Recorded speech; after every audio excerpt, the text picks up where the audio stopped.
Vamos de um exemplo, então? Bruna possui uma empresa e ela separa o Prolabore em meio. Assim, ela contribui com os impostos necessários sem incidência direta sobre o lucro da empresa. Sua remuneração, portanto, é definida sem que os impostos incidam sobre as despesas com as quais ela arca. Se Bruna não definisse o Prolabore, os tributos poderiam ser cobrados de toda a lucratividade da empresa, acrescido de juros. Então vamos àquele exemplo. Se você tem R$2.000 de lucro na empresa e você não faz retirada de Prolabore, você vai precisar desses 2.000 para despesas pessoais. Então, quando você for lá, para onde vou destinar o meu lucro? Em vez de você separar por 3, você irá destinar apenas para um local. Como você não faz a retirada de Prolabore, você terá incidência total dos impostos sobre o lucro. Vou trazer uma observação para vocês. No Brasil, o lucro ele não tem incidência de nenhum imposto. Então, nós precisamos de entender que se você tira da empresa todos os meses valores iguais ou até mesmo valores diferentes, mas uma porcentagem alta da receita da sua empresa, como distribuição de lucro e não como Prolabore, então a Receita Federal entende que esse lucro é Prolabore. Para vocês entenderem melhor, Prolabore ele tem incidência de INSS e imposto de renda. Se a Receita entende que você está retirando o lucro da sua empresa e não está lançando como Prolabore, mas você retira lucro mensal e em valores próximos, ele entende que isso não é lucro. Isso é o pagamento pelo seu serviço. E a gente entende que o pagamento pelo seu serviço é chamado de Prolabore, que é o que nós estamos estudando neste capítulo.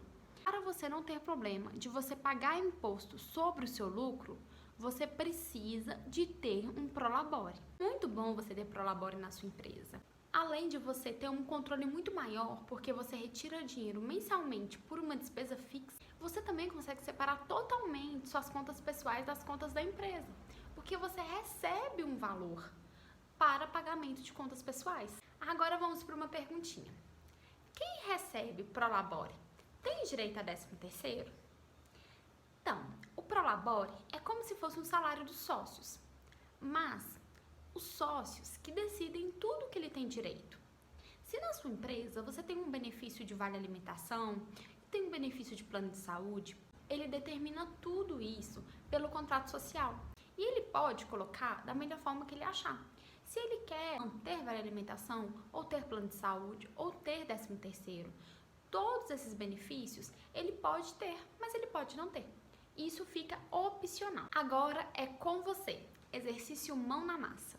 Você emite nota fiscal, então é bem provável que você já tenha contabilidade. Então, o primeiro passo é você definir qual o valor do Prolabore. Se vai ser baseado no mercado ou se vai ser a base do salário mínimo.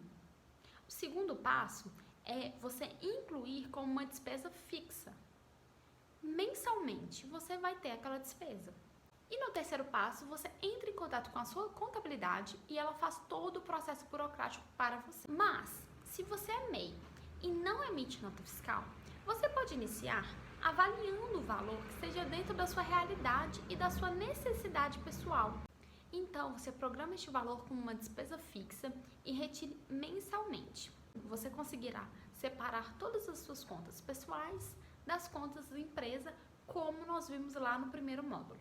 Agora vamos para o segundo tipo de forma de retirar valor da empresa, que é a distribuição de lucro.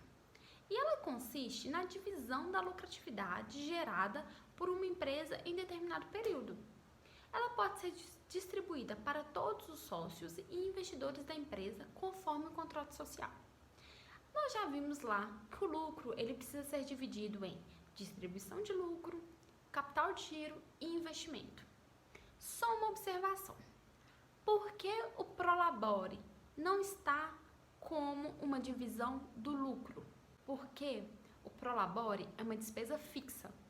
Quando a gente vai analisar o nosso lucro, o valor do Prolabore já vai estar incluso nos nossos gastos totais. Ele não inclui no lucro. Então, se eu recebo mensalmente R$ 1.200 de Prolabore e eu tenho um lucro aqui de R$ 2.000, eu vou ter 1.200 mensalmente e mais o meu lucro de R$ 2.000 que eu vou dividir em distribuição de lucro, vou dividir em capital de giro e de investimento. Então, o sócio administrador terá duas formas de rendimento da empresa: Prolabore e distribuição de lucro.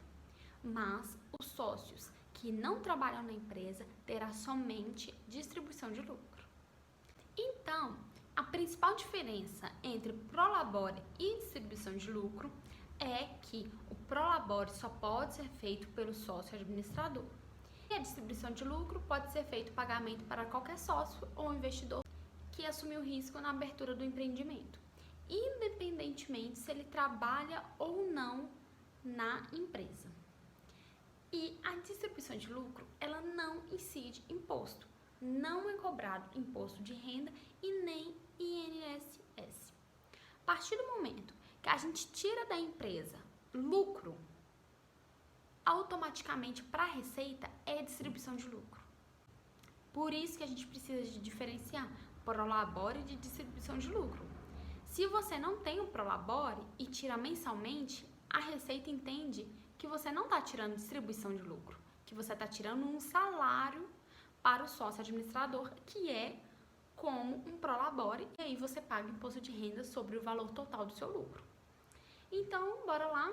A divisão da lucratividade, ela pode acontecer de forma mensal, trimestral, semestral ou anual, conforme determinado no seu contrato social.